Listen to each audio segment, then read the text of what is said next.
Topase aparece el año 31 y Condorito aparece casi 20 años después del 49. Me parece que lo que sucede en ese punto es justamente que la ciudad, Chile, deja de ser un pueblo, deja de ser un lugar, entre comillas, rural y se nos fue una suerte plena, un lugar plenamente urbano. Condorito lo que está contando, cuando uno lo lee con atención, no es solamente el humor candoroso, tierno, sino que lo que está detallando en el fondo es el lugar exacto donde Santiago termina, o Santiago puede empezar a terminar, o donde se están asentando las primeras poblaciones. Cuando uno ve, por ejemplo, a la mitad de los 60, cine como el de Aldo Francia, o cine como el de Miguel Litín, lo que se llamó el cine chileno de los 60, o lee, por ejemplo, los trabajos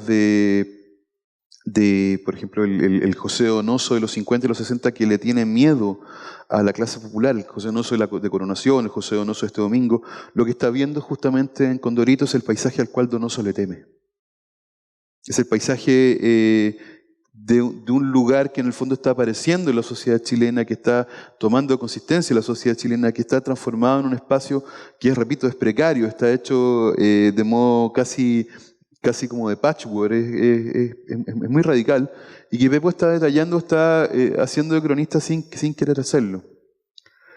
Por eso es importante, 20 años después de esto, cuando Condorito ya está consolidada, cuando la herencia de Pepo ya está súper clara, lo que sucede el 67 cuando aparece esta revista. Pasemos a la otra, por favor. Achiva. ¿La conocen o no? Achiva es la revista que armaron Herbi, José Palomo, Pepe Huinca y otros, que es una revista colectiva de humor gráfico, donde el concepto de la revista, todos ellos venían de dibujar para Zigzag o para trabajar con Pepo, trabajar en esos lugares de taller. Lo que conciben ellos ya no es justamente un personaje solo que da vueltas por la ciudad, sino que conciben una población.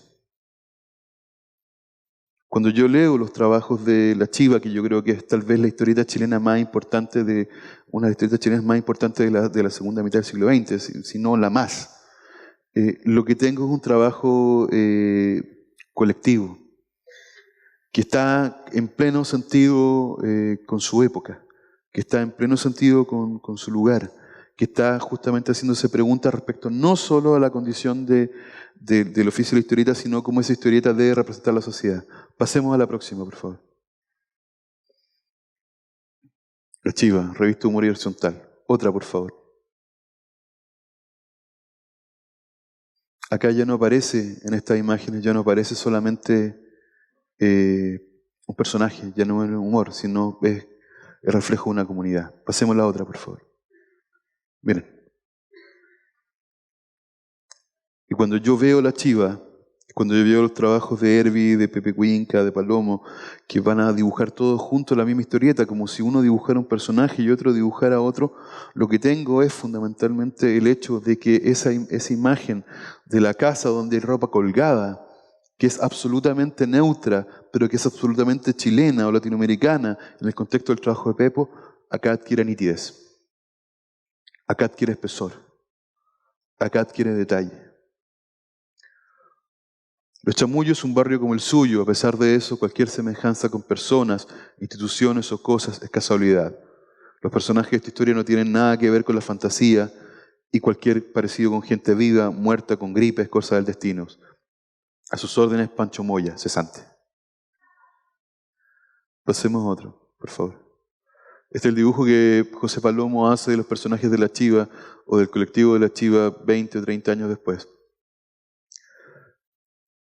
A mí La Chiva me interesa fundamentalmente porque hay que leerla al lado de dos cosas.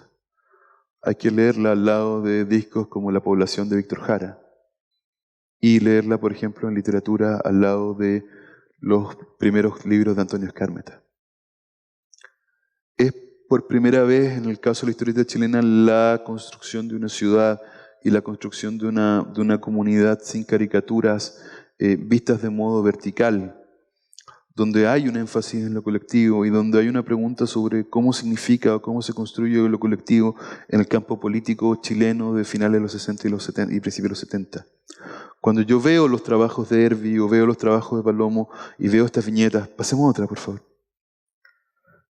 Me topo justamente con que está un humor de su época, pero también está el gesto Un gesto que es interesante porque es un gesto también de plena generosidad, donde en la página todos dibujan juntos y participan colectivamente en la creación. Pasemos a otra, por favor. Aquí tenemos a 3 señoras, por favor. Miren por favor esto. Son 3 señoras que viven en Los Chamullos y es un fragmento de la chiva, se llama Las Tres Marías y está construida a partir de cómo el cómic escucha el murmullo del rumor de la vida pública o de la vida cotidiana en la población. Sí. Llama nomás Raca, la Emelina. Fíjese que la Emelina, fíjese que se murió la Emelina, el señor Lechero murió. Tan buena era. ¿Y se acuerdan cuando le cayó la peluca?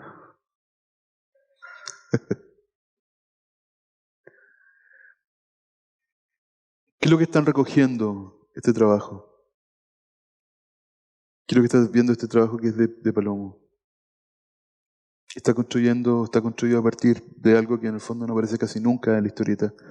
¿Qué cosa? El habla popular, pero sobre todo el rumor, sobre todo el cagüín, sobre todo la construcción de relaciones interpersonales que en el fondo dan cuenta del sentido de una comunidad. Pasemos a otra. La chiva, que tuvo, por supuesto, como no podía ser de otra forma, una vida pública bastante particular, disléxica, extraña, o sea, se editaba, no se editaba, salía, no salía, los dibujantes hacían vacas, conseguían dinero, la publicaban. Luego tuvo una versión un poco más politizada, donde estos dibujantes participaron y trabajaron para Quimantú, una revista que se llama La Firme. Cuando yo leo el binomio que va de la chiva a La Firme, que es una revista de concientización política de la década del 70, publicada por Quimantú, con temas como el cobre, como temas como el racionamiento alimenticio, con temas como la educación política de la clase popular, lo que tengo fundamentalmente es la historia de Chile en términos de lo que sucede con la idea. En la chiva está la pregunta por el colectivo y cómo reconfigurar el colectivo. En la chiva todo es un caos de voces que en el fondo empiezan a chocar. La firme es la toma de conciencia y la construcción de algo parecido a lo que podríamos llamar una militancia. Pasemos a la otra. A elevar la producción. Un número especial sobre el mar. Cuando yo veo y pienso en estas imágenes, estoy pensando en el fondo en algo que había partido con los trabajos de Pepo, pero que siguen en los trabajos de Hervey, siguen los trabajos de Palomo, siguen los trabajos de Winca y siguen estos trabajos que son la chiva y la firme. La autodeterminación de una clase que en el fondo deja de ser narrada por otros y comienza a ser narrada por ella misma. La chiva es básicamente la historia de una ciudad que en el fondo por primera vez se fotografía, aparece, toma intensidad, toma relación. La firme, por otro lado, es justamente esa autodeterminación llevada como al nivel de la militancia. A mí me parece profundamente relevante el trabajo que realizan en los 60 y los 70 estos dibujantes, porque en el fondo hacen que la historieta ya no sea un relato solamente de humor, un relato de anécdotas, un relato de aventuras, sino que lo transforman en justamente un documento social más o menos importante. Si yo tuviera que pensar, si yo tuviera que colocar el trabajo de la chiva, lo debería, repito, colocar al lado de los trabajos de Skármeta, al lado de los trabajos de Víctor Jara, al lado de los trabajos del primer Raúl Ruiz, al lado de los trabajos de Litín, al lado de los trabajos de Aldo Francia. O sea, si lo leo con atención y veo, por ejemplo, el caso de las películas de Aldo Francia y veo Valparaíso Memoria y luego ya no basta con rezar el proceso de evolución política y de conciencia respecto a los espacios, a los personajes, a los que están ahí, lo que está siendo narrado, es lo mismo. Es similar, es idéntico, es muy parecido. Pero sobre todo lo que hay es la conciencia de un espacio, que es un Chile que empieza a ser narrado. No narrado directamente, sino que empieza a aparecer con algo que a mí me parece interesante cuando leo historietas, que es qué está sucediendo detrás de la viñeta. ¿Qué está sucediendo en el momento exacto del decorado de la viñeta? Que no es lo más importante, porque no es lo que está siendo narrado, sino lo que aparece atrás. En Condorito eran apenas un par de ropas y camisas colgadas recién lavadas al lado de una casa de madera. Acá está la foto de la sociedad chilena que está cambiando durante la década del 70 y durante la década del 60. Por eso me parecen relevantes y por eso cuando uno piensa en la historieta chilena y piensa en la relación de la historieta chilena con la ciudad, se percibe fundamentalmente que el golpe de Estado lo que hizo fue matar o fue cortar o fue colocar en problemas esa relación. ¿Por qué? Porque se produce, obviamente, la desaparición del campo cultural, la destrucción del mercado editorial, y lo que sucede es la reconfiguración de eso después. Pasemos a la otra, por favor. ¿Ubican a quien está ahí o no? Ese señor se llama Super Cifuentes. Era un personaje creado por Hernán Vidal Hervey en la década del 70-80 para la revista La Bicicleta. Se publicaba de manera semanal en la revista Bicicleta y simplemente se trataba de un señor de clase media que siempre terminaba en la cárcel, perseguido por la policía. Tenía superpoderes, unos superpoderes lamentables. Pero lo que vemos acá, que si yo miro con atención, es que los rasgos de Hervey son iguales a los rasgos de Pancho Moya cesante, ¿o no?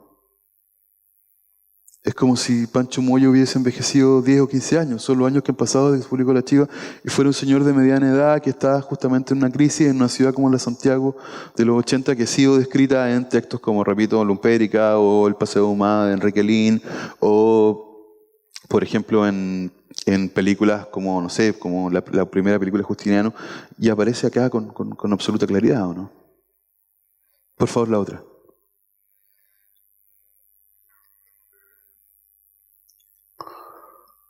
Aquí hay una tira de Super Cifuentes.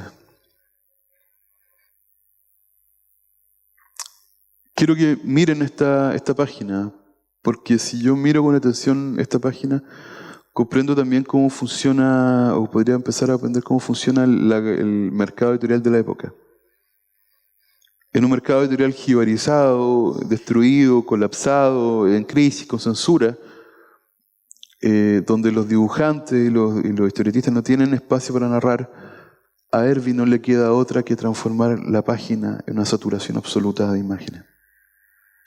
Pasemos a la otra. Miren.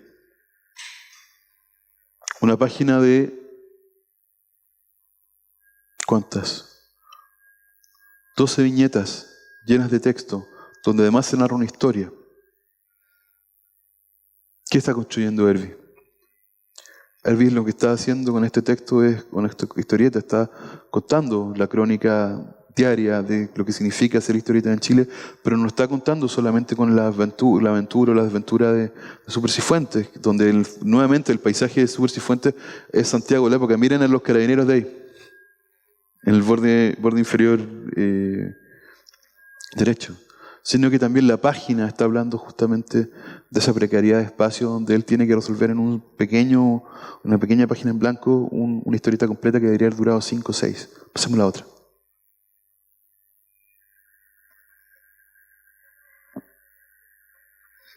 Ese proceso se acrecenta o crece en las revistas underground de finales de la década del 80. Por ejemplo, revistas como Beso Negro, donde veíamos las imágenes de Condorito, o la que viene, por ejemplo. ¿Puedo pasar? Ácido. Miren cómo aparece la ciudad ahí.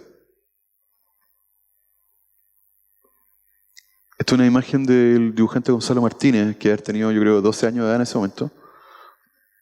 Gonzalo ha dibujado Rod Story con Rosana Fuguet y Mocha Dick, con trabajo Francisco Ortega. Pero miren lo que está dibujando Gonzalo en la portada de Ácido. Revista que con suerte duró 3 números. Ninguno de estas revistas de las cuales estoy hablando, salvo Condorito, tuvieron una evolución o tuvieron un crecimiento más allá de 30, 20 números. Estas duraron 3, 4. Beso Negro duró 7 u 8. Miren cómo el paisaje del centro de Santiago aparece justamente retratado, ¿no? Lo que hay acá es la convivencia de la aventura, del frenesí de la aventura, pero también justamente el paisaje cotidiano. Pasemos a la otra. Esta es una tira publicada, si no me equivoco, en unos primeros números de Trauco, dibujado por Miguel Isa, que en esa época era pintor y que luego fue vocalista de la banda Los Parkinson. Maltor el Zombie. Quiero que vean un pequeño fragmento. Miren en el borde de atrás, en la tira Tontos Overalls. Miren cómo aparece la ciudad dibujada a modo naif. Como si fuera una sombra o una mancha. Sigamos, por favor. La otra. Y miren cómo aparece el paisaje de Plaza Italia y el Mapocho.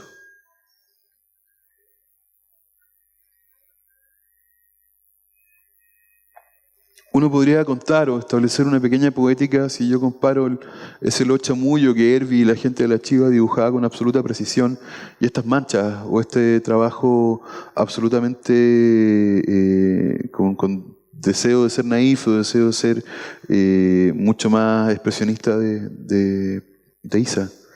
Lo que hay en el fondo es cómo se percibe la ciudad en ese momento y cómo esa ciudad va cambiando. Lo que en los 70 era un deseo completo y complejo de precisión, de detalle, de ser visto, es colocado en el trabajo de Isa simplemente como una mancha, simplemente como una sombra, simplemente como algo que no está demasiado claro y que es claramente una pulsión, un deseo, un modo de llegar a algún lugar. Pasemos al otro, por favor. Otro más. Sigue siendo Meltor. Miren arriba. Cómo Isa reinterpreta el trabajo de Edvard Munch, ¿o no? Es el grito Munch, ¿no? Pero el río, ¿cuál es? El personaje está gritando y el río que está detrás, lo que cruza en el fondo, es el Mapocho. ¿Cómo lee Isa el trabajo de Munch y cómo lee la tradición, ya hace aparecer el Mapocho detrás y cómo ese Mapocho en el fondo cambia el sentido de la historieta y en el fondo cómo podemos ver a leer esa historieta como una crónica sobre la ciudad de Chile y sobre esa ciudad de los 80 que en el fondo Hervey también había dibujado saturada, insoportable, llena de textos, llena de horror, o llena de líneas que en el fondo solamente podían detallar como en la claustrofobia, como en la asfixia que significa vivir ahí. Pasemos a la otra.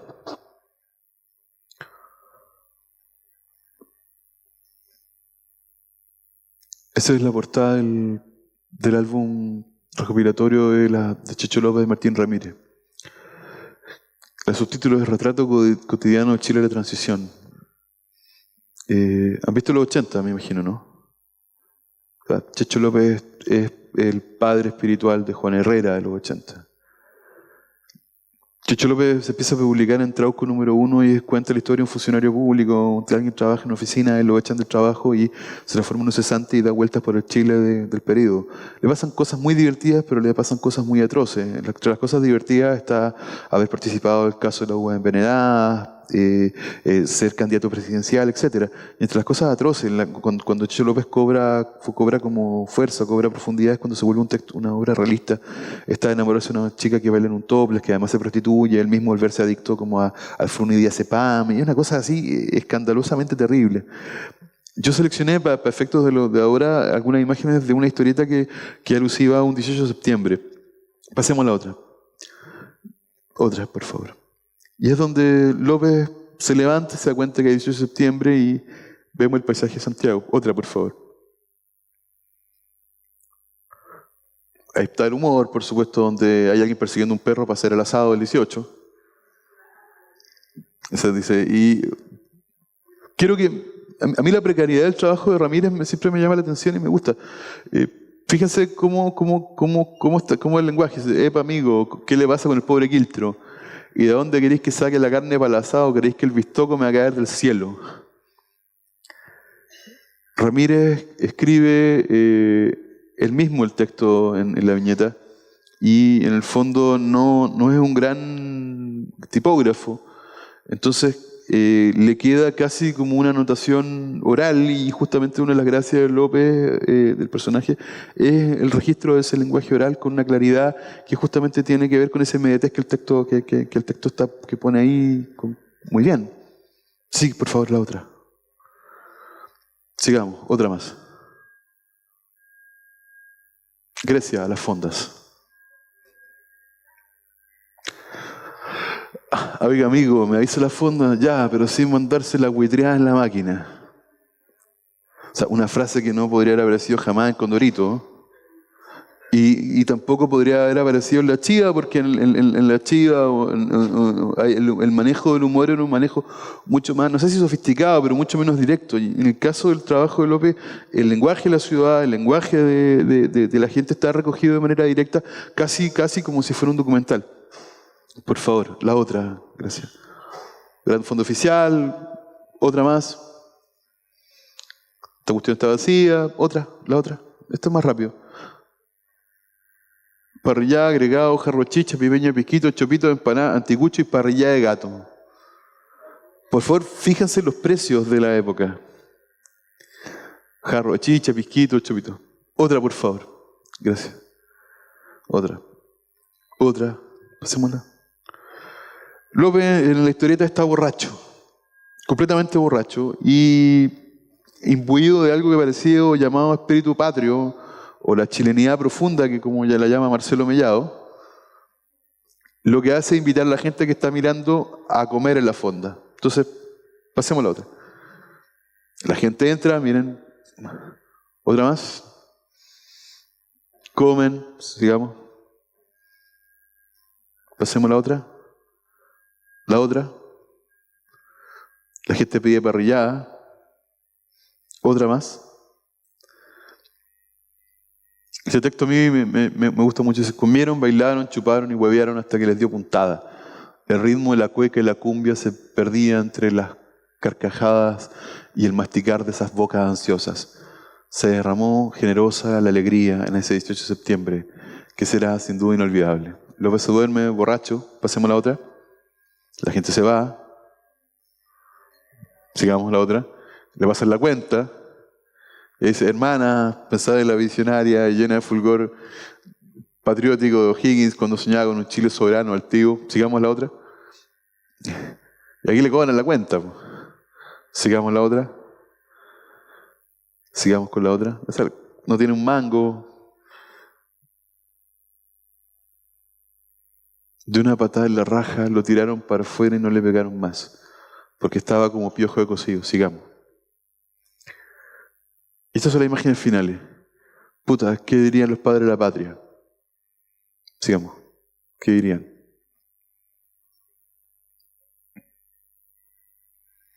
Vamos a la anterior, por favor.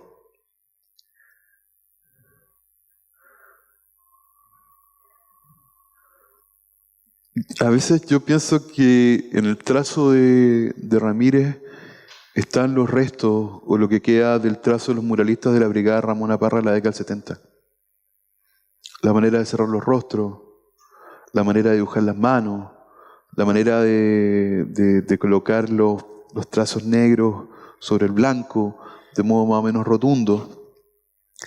Pero eso que en la imagen del muralismo chileno aparece como una suerte de declaración colectiva de algo, de una cuestión comunitaria.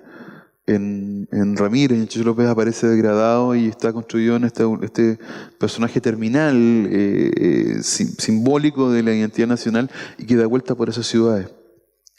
El barro negro en el cual está preguntándose y en el que está manchada la bandera chilena es el barrio de donde...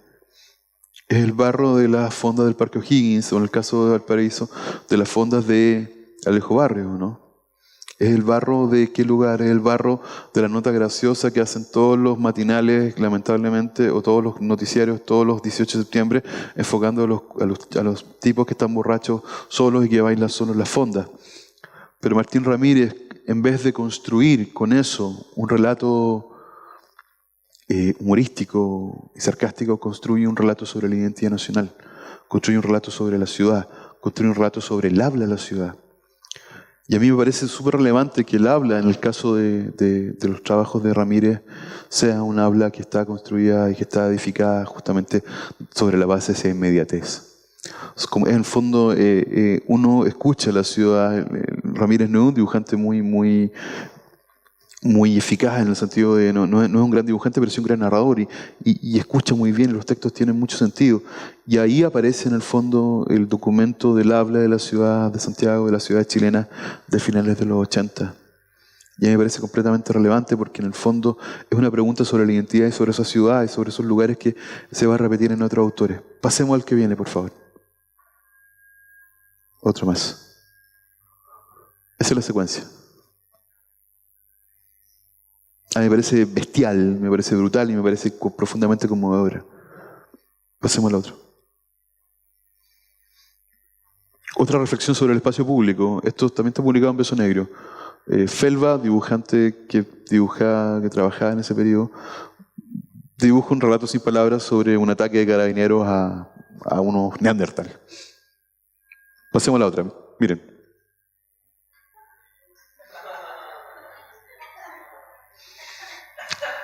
Pasemos a la otra. Fíjense el uso de la cuestión cinematográfica, como por ejemplo las viñetas son viñetas de formato paisado, como si simularan una pantalla de cine. Aquí la narración visual es mucho más eficaz que en todos los que vimos anteriormente. Otra, por favor.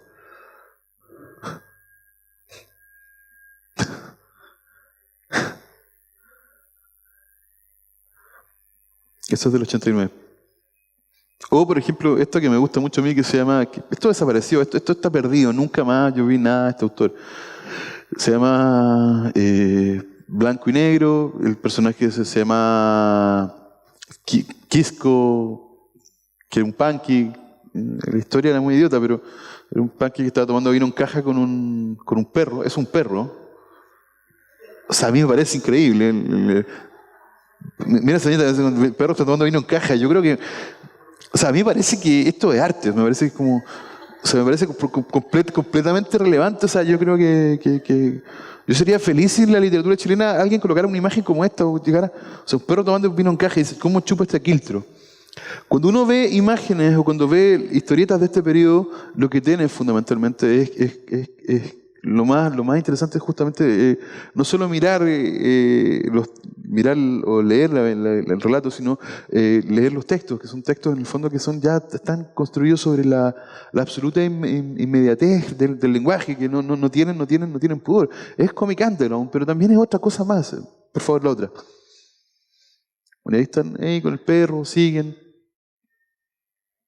Otra más, por favor. En un momento parecen unos extraterrestres, ¿eh? Pero ahí están los extraterrestres que son horrorosos. Son impresionantes. Por supuesto se van a tomar vino en caja con los extraterrestres. No, está buenísimo, miren. Otra más. Y ahí se van. Se van como Bellavista y todo. Pero miren la ciudad. Así como. Ahora, si se fijan, fíjense cómo el cómic condensa, trabaja las marcas de época. Miren en la imagen de Space Invaders que está ahí. En el borde inferior, miren. O sea, me parece que la historieta en este punto lo que hace es tomar todas las señales del entorno, cogerlas, condensarlas y atraparlas y mandarlas al lector. Y lo que hay es una foto que en el fondo uno tendría que leer al lado, yo creo, de los discos de electrodomésticos, de los primeros libros de Fuguet, de ese extraño cine chileno de la década del 80, al principio de los 90, como Hay algo allá afuera de Pepe Maldonado, o Calugo Mente Justiniano, o esta clase de obras. A mí me parece buenísimo porque en el fondo hay un deseo de retratar una ciudad, hay un deseo de retratar una sociedad nueva, de una generación nueva, y que está funcionando y que está justamente, el cómic está en el fondo cogiendo todo esto y transformándolo en un receptáculo y una manera de lidiar con el presente y procesarlo. Pasemos al otro.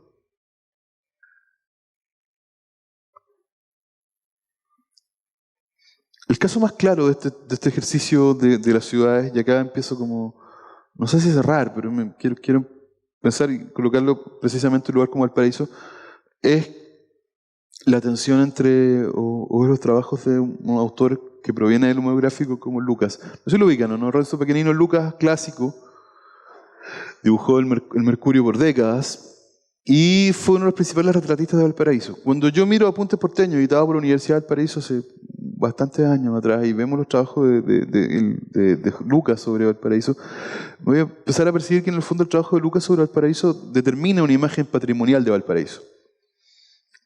Pasemos a la otra. Lucas, por ejemplo, dibuja en Valparaíso El reloj turrio, ¿no?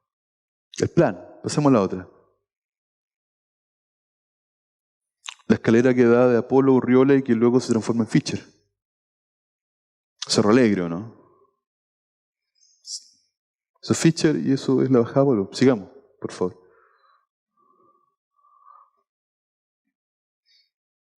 El centro también, ¿no? Eso es la plaza Aníbal Pinto.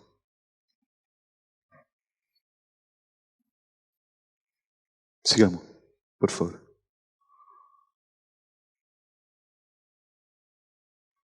Eso es Anarco, publicado por Juca. Cuando yo miro las imágenes de Lucas y empiezo a pensar en la ciudad, y esto a mí me llama la atención, Lucas lo que hizo fue congelar o construir una imagen patrimonial de la ciudad del paraíso. Fundamentalmente lo que sucede en el plan, pero también en esos cerros patrimoniales o esos cerros arquetípicos. Algunas imágenes del Cerro Cordillera, algunas imágenes del Cerro Alegre. Habitualmente eran imágenes donde no aparecía gente o aparecía muy poca gente. Eran postales perfectamente colocadas para decorar, enmarcadas el link de una casa o una oficina, etc. A finales de los 80 empezaron a aparecer fotocopiados primero y luego editados de modo muy artesanal los trabajos de Juca, Juan Carlos Cabezas, que vivía en Valparaíso y que dibujaba un personaje que primero se llamó el ex-poser y que luego se llamó Narco y que circularon en revistas como Bandido y que luego circularon en revistas mano a mano, en lugares de rock. Lo interesante con Juca, a diferencia de Martín Ramírez o a diferencia de los dibujantes de Sonegro o a diferencia de los anteriores, que Juca es uno de los dibujantes mejor dotados para la representación documental de la ciudad. Entonces, él lo que contaba era la historia de un personaje que era una suerte de metalero que daba vueltas por los cerros del Valparaíso y que se enfrentaba a la ley habitualmente. Pasemos a la otra, miren. Por ejemplo, ahí tenemos a Narco siendo no sé qué por una chica de la policía. Sigamos la otra, por favor. Ya que tenemos una historieta clásica, Anarco 9, Volver a evolucionar, donde Anarco da vueltas me imagino, en alguna bajada de un cerro, y se topa con Batman, el Batman de Tim Burton, mientras está haciendo un grafiti que dice Revolución, o completando un grafiti que dice Revolución. Pasemos a la otra. Por supuesto, Anarco es cool, así que le saca la mugre al Batman de... Luego aparece Fido Dido, nuevamente en las señales de época captadas. Lo masacra. Guerra con la taquilla, dice. Sigamos a la otra. Y aparece un ejército de Stormtroopers en Valparaíso que cantan New York y todo esto.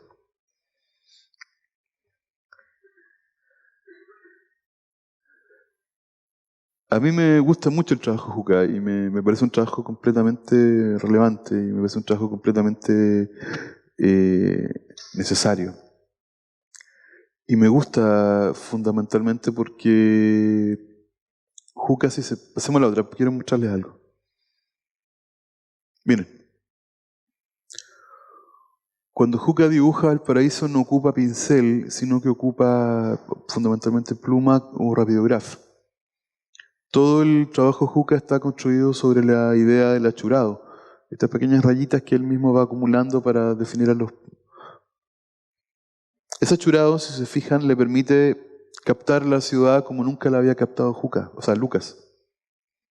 Para Lucas la ciudad era una ciudad acuarelable, construida a partir de líneas claras que eran bocetos, que podían ser en el fondo pequeñas postales. Cuando Juca dibuja la ciudad del paraíso, lo que está construyendo en el fondo es una suerte de imagen que se opone a la postal. Y se opone a la postal porque a partir del hechurado puede captar la rumbe, el óxido, las calaminas, la acumulación, la construcción precaria de la ciudad a partir justamente de la negación de Juca a ocupar pincel o la negación de Juca a ocupar líneas mucho más largas y en el fondo con una línea que tiene que ser mucho más precisa, más nítida y que en el fondo no tiene sombra, no tiene manchas. Pasemos a la otra. Otra más, por favor.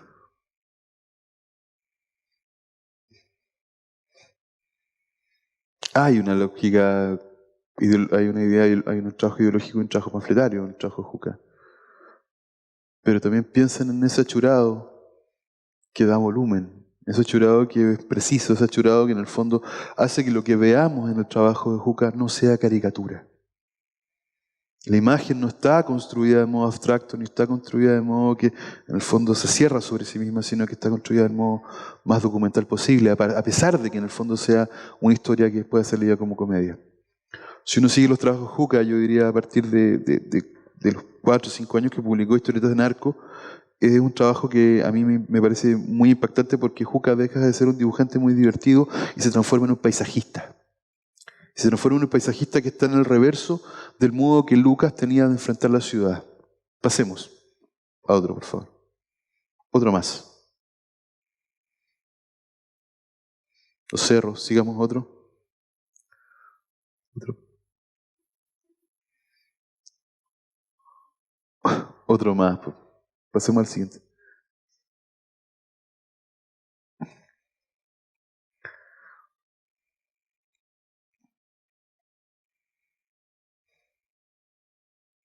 Y ahora el otro. Esto es un fragmento de otro episodio donde Anarco ya... El episodio ya no tiene ni siquiera humor. Anarco va a comprar un paquete gigante de marihuana al cerro y es perseguido por la policía. Y miren el trabajo de perspectiva, el trabajo ya como desaparece el humor gráfico, desaparece la caricatura, desaparece el humor para transformarse en un trabajo profundamente documental. Sigamos, por favor. Aquí pelea contra alguien. Viene el chico aspirando neopren en el borde final de la página. Fíjense la exactitud del trabajo en la descripción del paisaje. Otro más, por favor. Zafando un porro gigante.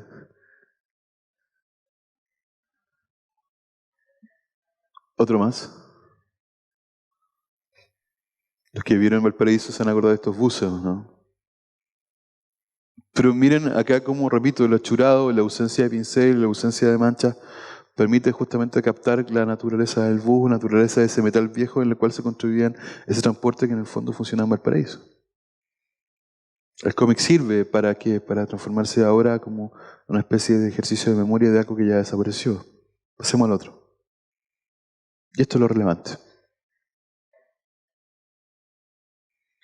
Lucas mira la ciudad desde abajo hacia arriba. Lee la ciudad del paraíso desde el plano. Lee la ciudad del paraíso como si fuera un espacio turístico, como si fuera un espacio en el cual no se va a residir nunca. De hecho, Lucas no vivía en Valparaíso, entiendo que vivía en Viña. Lucas era en el fondo un lector de una ciudad que se le aparecía como ideal o que se le aparecía como susceptible de ser visitada pero no habitable. Por eso, repito, mira la ciudad en el plano, mira la ciudad en los cerros patrimoniales y biotípicos. Lo que hace Juca es invertir el ángulo de la cámara y el ángulo de la mirada y lee la ciudad hacia abajo, lee la ciudad hacia los cerros, lee la ciudad a partir de lo que queda afuera y queda desterrado de la postal. Y a mí eso me parece relevante porque en el fondo lo que está haciendo Juca es continuar el trabajo que en el fondo se había construido a partir de la Chiva, que es fundamentalmente documentar con precisión justamente esos espacios de la ciudad chilena, esos espacios que no van a ser documentados de otra forma.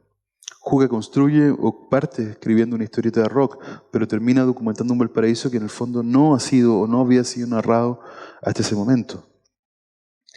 Y lo que hace en ese punto, en el fondo, es proponer una lectura y proponer una suerte de antídoto contra la mirada patrimonial, contra la mirada turística, contra la mirada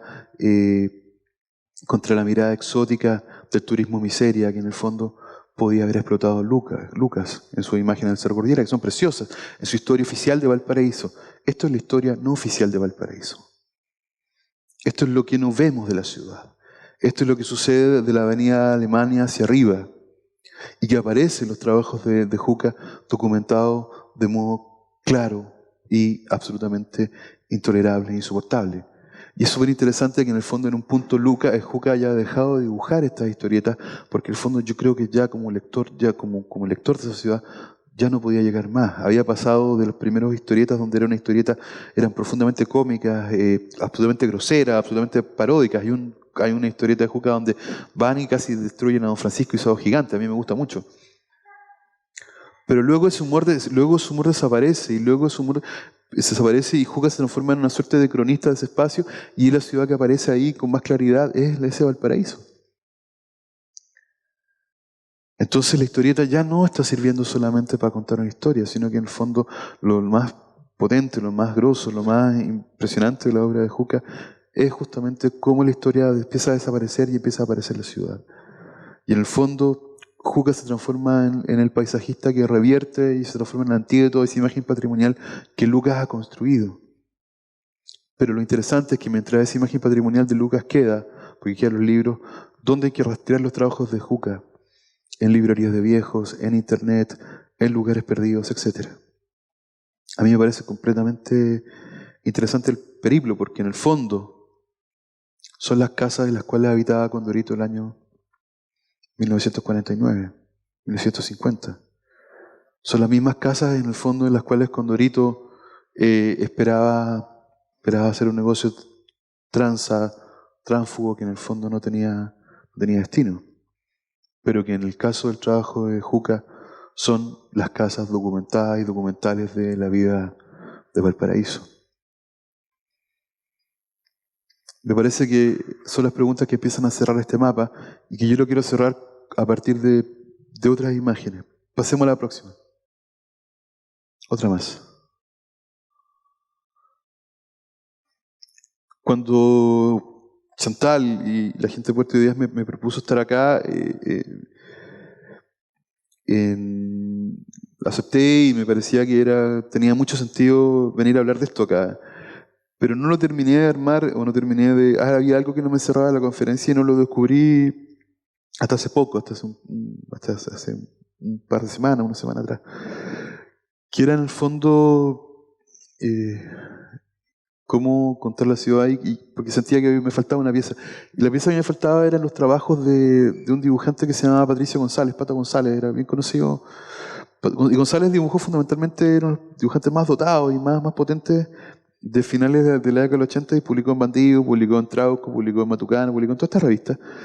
Y González siempre dibujó historietas de ciencia ficción, o paródicas de ciencia ficción, con Valparaíso de fondo. Cuando me senté a buscar trabajos de González para mostrarlos, descubrí que no estaban. Descubrí que habían fragmentos de viñetas sueltas. Descubrí que los trabajos de González estaban perdidos, porque González falleció hace 4 años atrás. Murió de cáncer. Una suerte de maestro de una obra de arte desconocida, pero muy respetada por el mundo de la historieta. Y a mí me parece profundamente relevante. Y lo que quiero terminar con unas cuantas imágenes perdidas de González, porque González empezó a dibujar estas historietas de Bandido, de Trauco, de Bandido y Trauco a finales de los 80 y lo que creo que estaba hablando González en esos dibujos, en esa historieta, estaba previendo el presente. Pasemos la otra. Historietas de ciencia ficción llenas de monstruos, paisajes, túneles, etc. Pasemos la otra. Fanzines perdidos como Quack, por ejemplo. Y como esta. Pasemos la última. Miren la evolución.